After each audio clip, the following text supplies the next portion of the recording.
اعوذ باللہ من الشیطان الرجیم، بسم اللہ الرحمن الرحیم۔ تمام دیکھنے والے سننے والوں کو السلام علیکم ورحمۃ اللہ وبرکاتہ۔ آپ دیکھ رہے ہیں میرا یوٹیوب چینل دین و دنیا۔ تو میں نے ایک سیریز شروع کی ہوئی ہے مسلمانوں کے زوال کے اسباب، وجوہات اور ان کا تدارک، اور امت مسلمہ کے کیا اوصاف تھے کہ جس کی وجہ سے امت مسلمہ کو عروج ملا، ترقی ملی، اور پوری سلطنت سے، پوری دنیا سے مسلمان بلندیوں پر چلے گئے، تاریکیوں سے نکل کر روشنی میں چلے گئے۔ وہ کون سے اوصاف تھے؟ ان اوصاف کا ذکر ہو رہا ہے۔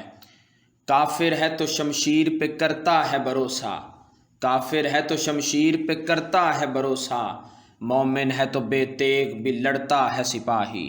کافر ہے مسلمان تو شاہی نہ فقیری، مومن ہے تو کرتا ہے فقیری میں بھی شاہی۔ کافر ہے تو شمشیر پہ کرتا ہے بھروسہ، مومن ہے تو بے تیغ بھی لڑتا ہے سپاہی۔ کافر ہے تو ہے تابع تقدیر مسلماں، مومن ہے تو وہ آپ ہے تقدیر الہی۔ ہو حلقہ یاراں تو بریشم کی طرح نرم، رزم حق و باطل ہو تو فولاد ہے مومن۔ تو ناظرین، بات ہو رہی ہے امت مسلمہ کے ان اوصاف کا ذکر کرنے لگے ہیں کہ جو اوصاف امت مسلمہ میں تھے تو مسلم امہ ساری دنیا پر عروج پا گئی، ترقی پا گئی۔ ان میں جو سب سے پہلا اوصاف ہے، جو پہلا وصف ہے، وہ باطل سے سمجھوتا نہ کرنے والے۔ وہ کبھی بھی باطل کے حق میں بیان نہیں دیتے تھے، وہ حق پر ڈٹ جاتے تھے۔ وَتَوَاصَوْا بِالْحَقِّ وَتَوَاصَوْا بِالصَّبْرِ، کہ وہ حق بات کی نصیحت بھی کرتے تھے اور حق بات پر ڈٹ بھی جاتے تھے۔ وہ اپنے رشتہ داریاں، اپنے خاندان، اپنے ہمسائے، اپنے تعلقات، ان چیزوں کو بیچ میں نہیں لاتے تھے۔ وہ چیزیں آڑے نہیں آتی تھیں۔ جب کوئی حق بات ہو، چاہے پھر وہ اپنے خاندان کے خلاف ہو، اپنے گھر کے خلاف ہو، اپنے کاروبار کے خلاف ہو، وہ حق کا ساتھ دیتے تھے۔ وہ باطل سے کبھی بھی کسی صورت میں بھی سمجھوتا نہیں کرتے تھے۔ یہ ان امت مسلمہ کا سب سے پہلا وصف تھا۔ ان کے تمام رشتوں اور تعلقات کی بنیاد ایمان اور صرف ایمان تھا۔ وہ ہر چیز پر ایمان کو ترجیح دیتے تھے۔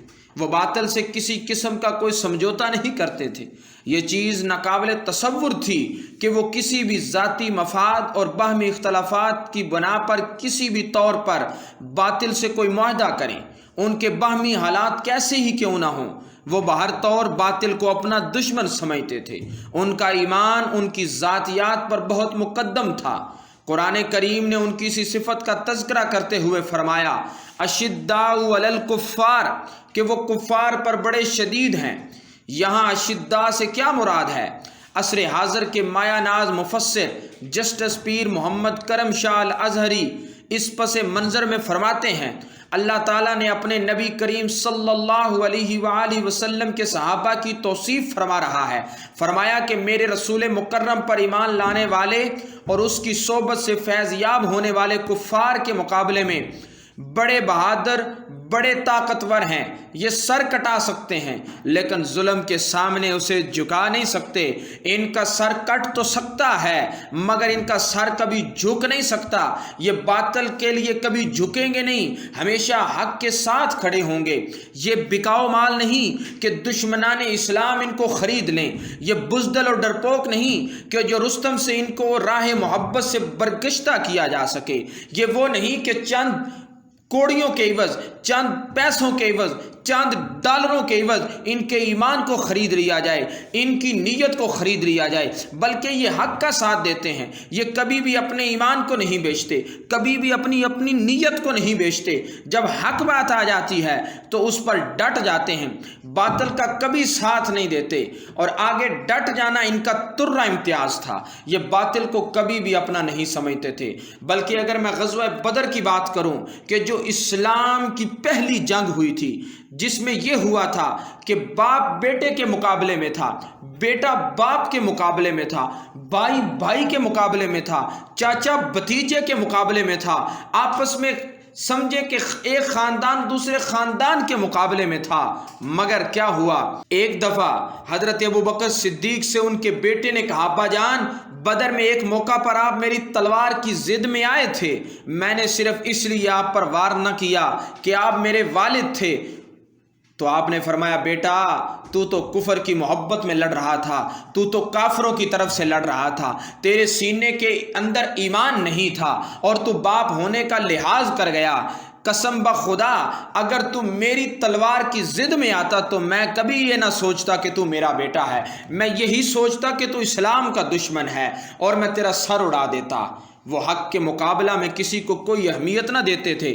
اللہ تعالیٰ نے اہل ایمان کو یہی حکم دیا ہے، یا ایھا الذین آمنوا لا تتخذوا آباءکم واخوانکم اولیاء ان استحبوا الکفر علی الایمان ومن یتولہم منکم فاولئک ھم الظالمون۔ اے ایمان والو، اپنے باپوں اور اپنے بھائیوں کو دوست نہ بناؤ اگر وہ ایمان کے مقابلہ میں کفر کو پسند کر لیں، اور تم میں سے جو انہیں اپنا دوست بنائیں گے تو ایسے ہی لوگ ظالم ہیں۔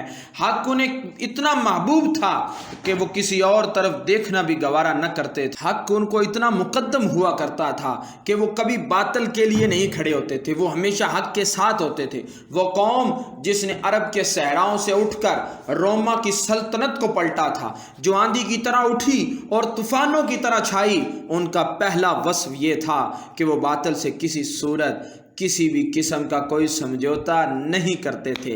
حق کے پیروکار جیسے بھی ہوں ان کے اپنے تھے، اور باطل کے پیروکار جیسے بھی ہوں ان کے دشمن تھے۔ وہ یہ نہیں دیکھتے تھے کہ یہ ہمارے باپ ہے، یہ ہمارے بھائی ہیں، یہ ہمارے رشتہ دار ہے، یہ ہمارا خاندان ہے۔ وہ دیکھتے تھے کہ حق پر کون ہے، ایمان پر کون ہے، وہ ان کے اپنے بن جاتے تھے۔ اور جو حق پر نہیں ہوتے تھے وہ چاہے اپنے بھی ہوں وہ ان کے دشمن بن جاتے تھے۔ ان کا معیار اور کسوٹی جو حق تھا وہ ذاتیات نہیں تھا بلکہ ایمان تھا۔ اگر ایمان تھا، اگر حق تھا تو وہ اس کے دوست بن جاتے تھے، اور اگر نہیں تھا تو وہ ان کے دشمن بن جاتے تھے۔ یہ امت مسلمہ کا سب سے پہلا وصف تھا کہ جس کی وجہ سے امت مسلمہ نے عروج حاصل کیا۔ تو میری اس طرح کی نئی ویڈیوز دیکھنے کے لیے میرے اس چینل کو ضرور سبسکرائب کریں، لائک، کمنٹ اور شیئر کرنا مت بھولیں۔